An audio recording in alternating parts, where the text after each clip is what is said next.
Leviticus 11. I read from the Institute for Scripture Research, the ISR, because it takes a direct translation from Hebrew to English, Greek to English, and Aramaic to English.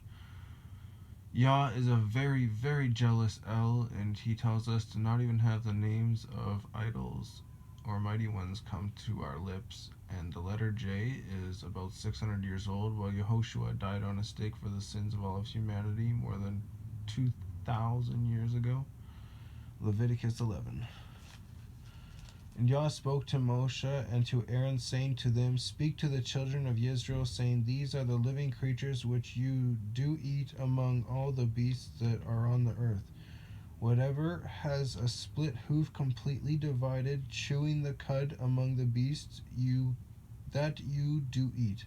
Only these you do not eat among those that chew the cud, or those that have the split hoof. The camel, because it chews the cud but does not have a split hoof, it is unclean to you.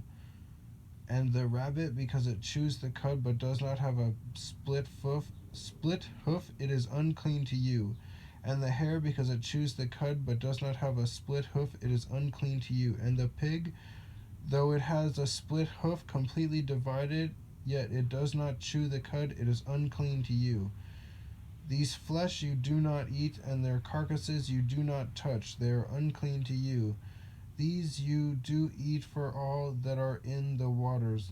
Any one that has fins and scales in the waters, in the seas, or in the rivers, that you do eat. So like fish, but not shrimp or turtles, stuff like that.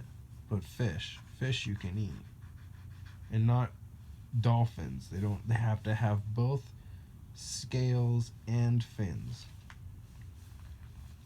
Just like it has to chew the cud, and it has to have a completely split hoof.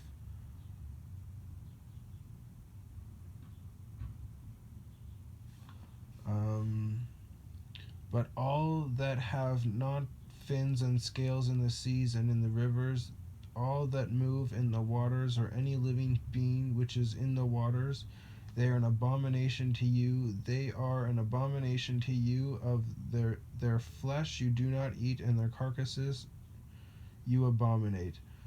All that have no fins or scales in the waters are an abomination to you, and these you do abominate among the birds. They are not eaten, they are an abomination. The eagle and the vulture and the black vulture and the hawk and the falcon after its kind, every raven after its kind, and the ostrich and the nighthawk and the seagull and the hawk after its kind, and the little owl and the fisher owl and the great owl and the white owl and the pelican and the carrion vulture and the stork, stork, and the heron after its kind, and the hoopoe, what is that? Hoopoe, and the bat. All flying insects that creep on all fours is an abomination to you. Only these you do eat of every flying insect that creeps on all fours, those which have joined legs above their feet, with which to leap on the ground. These of them you do eat: the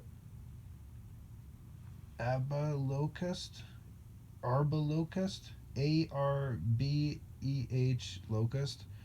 after its kind, and the solemn locust, solam locust, after its kind, and the hargol locust, H with a dot underneath of it, argol, after its kind, and the hagab locust after its kind, H with a dot underneath of it, agab with a line underneath of it, hagab.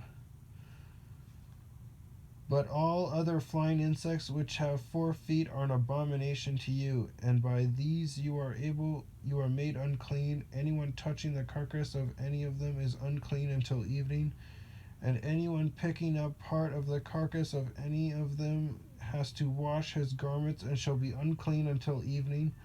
Every beast that has a split hoof not completely divided, or does not chew the cud, is unclean to you. Anyone who touches the carcass is unclean. and whatever goes on its paws among all the creatures that go on all fours, those are unclean to you.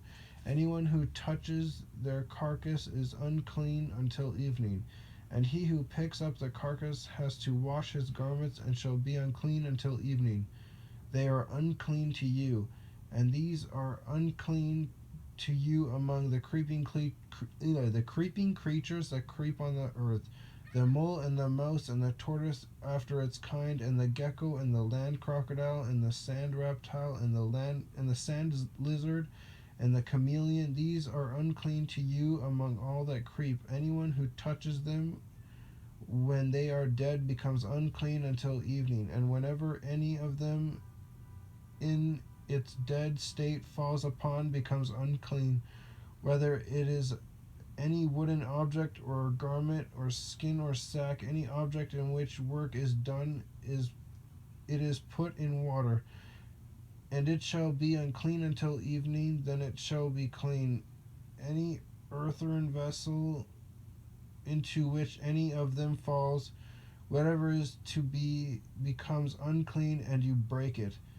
Any of the food which might be eaten on which water comes becomes unclean, and any drink which might be drunk from it becomes unclean.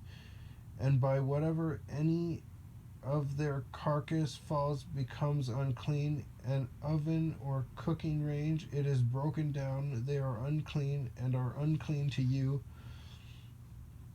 By a fountain or a well, a collection of water is clean, but whatever touches their carcass is unclean. And when any of their carcass falls on any planting seed which is to be sown, it is clean. And when any... Is that a train? I've been here for a year and I've never heard a train. Anyways. But when any water is put on the seed and any part of any such carcass falls on it, it is unclean to you. And when any of the beasts which are yours for food dies, he who touches its carcass becomes unclean until evening. And he who eats of its carcass has to wash its garments and shall be unclean until evening. And he who picks up its carcass has to wash his garments and shall be unclean until evening. And every swarming creature, the one that swarms on the earth, is an abomination. It is not eaten. Whatever crawls on its stomach, and whatever goes on all fours, and whatever has many feet among all swarming creatures, the ones swarming on the earth, these you do not eat, for they are an abomination. Do not make yourselves abominable by any swarming creature, the ones swarming, and do not make yourselves unclean with them, lest you be defiled by them.